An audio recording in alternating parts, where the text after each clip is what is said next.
Dengan kritik pun perubahan itu 0,0 sekian persen. Apalagi Anda kritik. Memang PDIP melaporkan saya sebagai penghina presiden. Sekarang dia puji-puji saya. Rocky Gerung benar. Dia cabut kan? Anda nggak berhak untuk kritik. Saya bayar pajak. Di dalam demokrasi, no taxation without representation.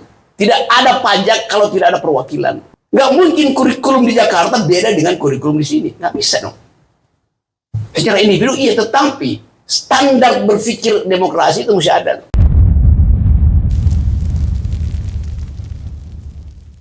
Terima kasih Bang Rocky. Selamat sore.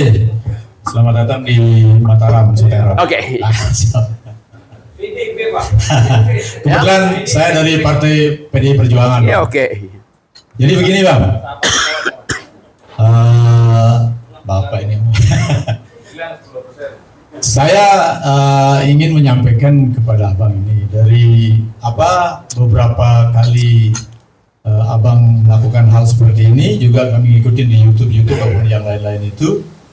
Sepertinya Indonesia ini gawat banget.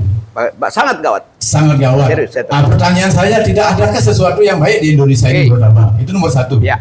Yang kedua, dari kritik cara Abang mengkritik pemerintah dan keadaan Indonesia seperti ini, apakah Abang sudah puas dengan cara seperti itu hanya sebagai pengkritik lalu tidak masuk telinga kiri, keluar telinga kanan oleh pemerintah? Tidakkah Abang punya cita-cita seperti Nelson Mandela kayak di Afrika Selatan, sehingga itu membuat perubahan yang betul-betul konkret?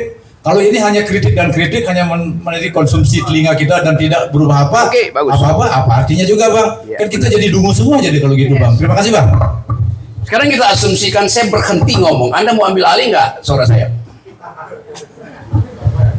Mungkin tidak akan mengambil alih sama aja. Artinya dengan mengkritik ini, apakah ada riset atau survei yang mengatakan ada perubahan paradigma di pola pikir masyarakat Indonesia dengan kritik-kritik Abang? Yang memang kita akui memang jelas, benar, dan memang harusnya seperti itu. Gitu. Apalagi kalau tidak ada kritik.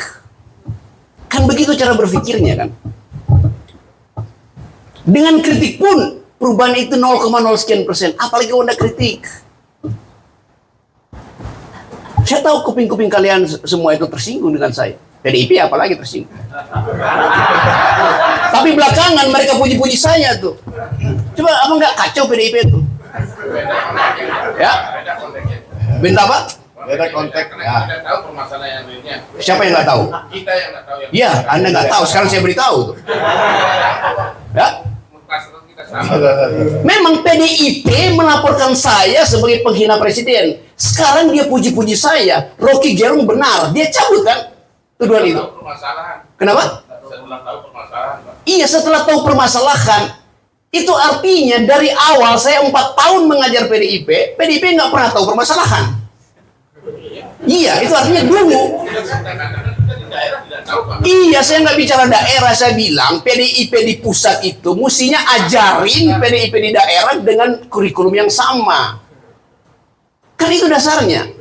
Kan saya nggak bisa bilang, ya itu PDIP Mataram lain. Itu yang saya terangkan tadi, beda itu bukan urusan saya. Ya justru itu saya terangkan kenapa beda. Berarti yang bodoh itu yang pusat. Oh iya. Ya iya. Karena terang itu. Memang. Betul. Karena itu saya tanya sekarang, kenapa kalian nggak bilang DPP itu dungu? Kenapa juga bilang? Nah, sekarang WA Hasto bilang, kami setelah dapat keterangan dari Pak Rocky, ternyata kalian DPP dungu. Bilang gimana Hasto? Nanti Hasto pasti telepon saya, dan saya bilang iya. Berkali-kali saya bilang sama Hasto, memang dungu. Kenapa saya berhak bilang? Karena saya tahu kurikulum itu. Saya ngajar 4 tahun di sekolah itu. Baru sekarang mereka sadar, oh yang diajarin benar tuh. Setelah berselisih dengan Jokowi, coba ke PDIP sekarang masih sama Jokowi, tetap saya akan dimasukin penjara. Apa nggak dungu tuh? Yes, itu poinnya. Jadi saya nggak punya problem. Ketua tim pemenangan Ganjar teman baik saya. Separuh dari DPP PDIP teman baik saya. Tapi mereka diem karena ada semacam kesepakatan. Jokowi mesti 3 periode, kecuali Ibu Mega bilang stop 3 periode. Kan itu yang terjadi kan. Jadi saya nggak ada problem secara individu, saya punya problem dengan institusi politik yang diasuh oleh ketua partai yang masih pro Jokowi waktu itu, sekarang berbeda tuh. Karena itu kemarin saya usulin pada PDIP, ikuti gerakan dari BEM UGM. Jokowi adalah alumni paling memalukan. Mestinya di depan markas PDIP sekarang ada tulisan, Jokowi adalah kader yang paling memuakkan. Baru orang ngerti itu. Kan itu dasar politiknya begitu kan. Nah itu yang menyebabkan Ganjar itu dan Pak Mahfud nggak bisa frontal pada Jokowi. Sehingga orang nggak tahu poinnya Ganjar apa.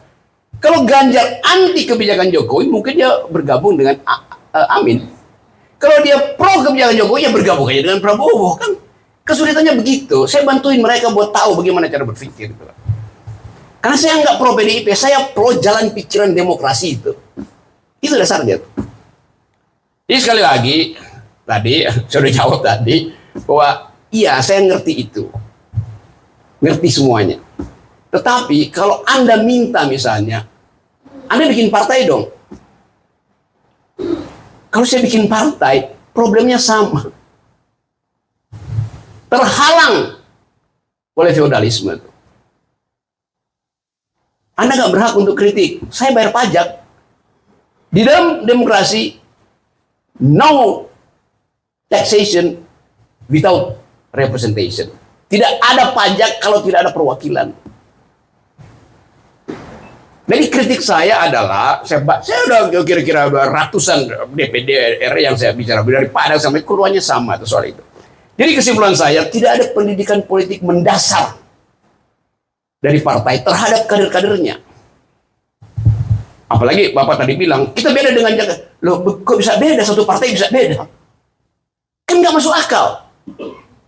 Jadi ideologinya berbeda. Orientasi politik berbeda, nggak bisa. Partai itu diatur hierarkis. Nggak mungkin kurikulum di Jakarta beda dengan kurikulum di sini. Nggak bisa dong. Secara individu iya, tetapi standar berpikir demokrasi itu mesti ada. Saya ikuti PKS yang punya kurikulum dari atas sampai bawah sama itu. Bahwa kelakuan orang-orangnya beda-beda, ya banyak juga. Ya, saya tahu. Poin-poin. Oke, saya balik pada problem. Jadi sekali lagi, saya setengah memprovokasi supaya kita di wake up call, digedor bahwa bangun. Negeri ini bakal runtuh.